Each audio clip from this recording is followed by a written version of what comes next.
भगवान ने कहा हम तुम्हारे साथ ये भी करेंगे। उस यज्ञ से क्या होगा?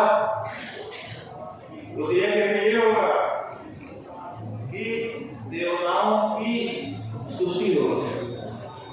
देवान भावयन्तान ते देवा भावयन्त्वा परस्परं भावयन्ता देयं फलमवाप्स्यता। तुम इन यज्ञों के माध्यम से देवताओं को प्रसन्न करना, तो देवता प्रसन्न होंगे तो तुम्हारी मनी कामना हो गई। इसलिए देवताओं से हमारा अविनाभाव संबंध हो गया। हम देवता से, देवता हमसे। बिना हमारे देवताओं का काम नहीं चलेगा, तो बिना देवताओं का हमारा काम नहीं चलेगा। इसलिए हमारे जीवन में सबसे महत्वपूर्ण काम तो कहना पड़ेगा देवता, क्योंकि वही हमारी इच्छा पूरी कर रहे हैं। अब उनसे ही हमको संवाद करना है, और उनसे संवाद करने के लिए उनकी भाषा हमको आनी चाहिए कि नहीं आनी, जिससे हमको हमारी हर इच्छा पूरी होनी है। उसकी भाषा हमको आनी ही पड़ेगी, ताकि हम उसको जो चाहे कह सकें और सुन करके वो उसको पूरा कर सके। और इसीलिए हमारी पहली जरूरत है कि हमें बाकी कोई भाषा आए चाहे ना आए, हमको हमारे देवताओं की इसीलिए देव भाषा, ये संस्कृत जो भाषा है, देवी भाषा देवताओं की भाषा है। और हमारी संस्कृति भी देव संस्कृति है। इसलिए देव संस्कृति में जिसको निवास करना है, देवताओं की कृपा निरंतर रूप से जिसको अपने जीवन में प्राप्त करनी है, उसको देवताओं की भाषा संस्कृत आनी ही चाहिए। आज हमारी जो गति है इसलिए भी हो रही होगी क्योंकि हमने हमारे देवताओं की भाषा को बोला। इसलिए हर हिंदू को ये पता होना चाहिए कि उसकी अपनी भाषा कौन सी। ये तो धार्मिक आध्यात्मिक रूप से हमने बताया कि हमारी रूप से भी इस समय बड़ी आवश्यकता है। हिंदुओं अपने देश में भाषाओं के लिए एक अनुसूची केंद्र सरकार ने बना रखी है। उस अनुसूची में उन्होंने कुछ भाषाएं रखी हुई हैं। आप जो नोट रुपया प्रयोग में लाते हो उसमें कुछ भाषाओं का परिगणन किया हुआ है। उसमें संस्कृत भाषा भी अभी है, लेकिन उसमें नियम है कि जिस भाषा को बोलने वाले 10,000 से कम हो जाएंगे उसको उससे निकाल दिया जाए। पहले जब देश आजाद हुआ था तब भारत में जब जनगणना होती थी तो उस जनगणना में लोग अपनी भाषा भी लिखवाते थे कि हमारी भाषा कौन सी है। तो जब सबके साथ चले जाते थे तो वहां पर उसको जोड़ करके गिना जाता। तो उस समय लाखों लोग संस्कृत भाषा के बोलने वाले। फिर धीरे धीरे जैसे जैसे हर 10 साल के बाद जनगणना अपने देश में होने लग गई और भाषाओं के बोलने वाले बढ़ने लग गए, संस्कृत भाषा के बोलने वाले घटने लग गए। और पिछली जो जनगणना हुई है 2011 ईस्वी सन में, उसमें 14,000 से कुछ ज्यादा 15,000 से कम लोग केवल संस्कृत को अपनी भाषा कहने वाले देश में बचे हैं।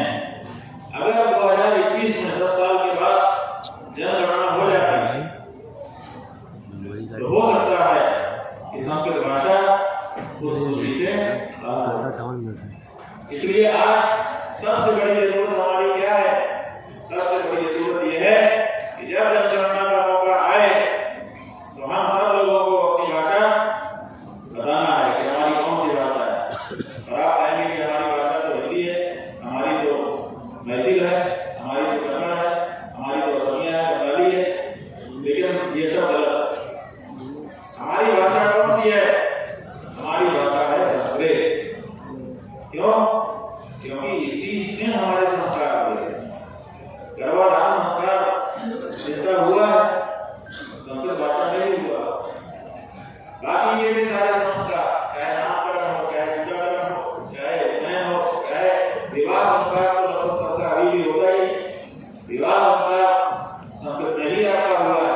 पाणी ग्रहण आपने चाहे स्त्री ने पुरुष का, चाहे पुरुष ने स्त्री का, वर ने कन्या का, चाहे कन्या ने वर का, पाणी ग्रहण संस्कृत भाषा में ही किया है। और ये जान लीजिए कि आपका अंतिम संस्कार भी संस्कृत में ही होने वाला है। जन्म से लेकर मृत्यु तक यही भाषा आपका साथ निभाती है। आप अपने देवता की आराधना पूजा करते हैं तो संस्कृत में उनका भगवान करके समर्पण करते हैं। हाथ जोड़ करके खड़े होते हैं तो संस्कृत में स्तुति गाते हैं, भोले को माता जगीता करते हैं। गुरु महाराज के पास जाते हैं, गुरु ब्रह्मा गुरु विष्णु संस्कृत में बोलते हैं।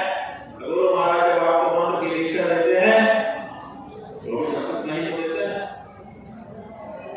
चाहे देव कार्य हो चाहे कृति कार्य हो, कुछ भी हो, आपका सब कुछ संस्कृत में हो रहा है। दूसरा आप स्वयं संस्कृत नहीं जानते, इसलिए आपको वही बुलाना पड़ता है। उसको बैठा करके आप कहते हैं बोलिए और उसके लिए उसको दक्षिणा देते हैं।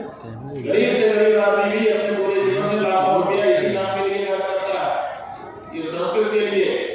लेकिन उसी संस्कृत को जब उससे पूछो कि तुम्हारी भाषा कौन सी है तो वो नहीं पता कि हमारी भाषा कौन है। घर के अंदर लोगी लपेट करके कोई भी रहता है, लेकिन बाहर निकलते समय जो वेशभूषा धारण करता है वही उसकी औपचारिक वेशभूषा होती है। उसी तरह से घर के अंदर हम कौन सी भाषा बोलते हैं, वही भी बोलते हैं, वही बोलते हैं। लेकिन हम जब औपचारिक रूप से अपने गुरु के सामने, अपने देवता के सामने, अपने पितरों के सामने खड़े होते हैं तो समय कौन सी भाषा बोलते हैं, वही हमारी भाषा है। इसलिए हर हिंदू की भाषा संस्कृत है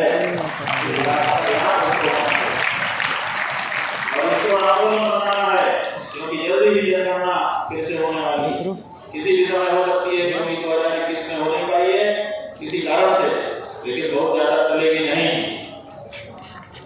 मांग भी हो रही है तो बहुत जल्दी ये अवसर आएगा कि जनगणना होगी, आपकी भाषा आपसे पूछी जाएगी। हम तो चाहते हैं कि 80 करोड़ से ज्यादा जो सनातन धर्मी देश में रह रहे हैं, आपकी बात जब जनगणना हो तो 80 करोड़ लोग बताएं कि हमारी भाषा। आप कहेंगे कि इससे क्या हो जाएगा, प्रश्न आपके मन में आएगा कि मान लो हम कर लिए, इससे होगा क्या?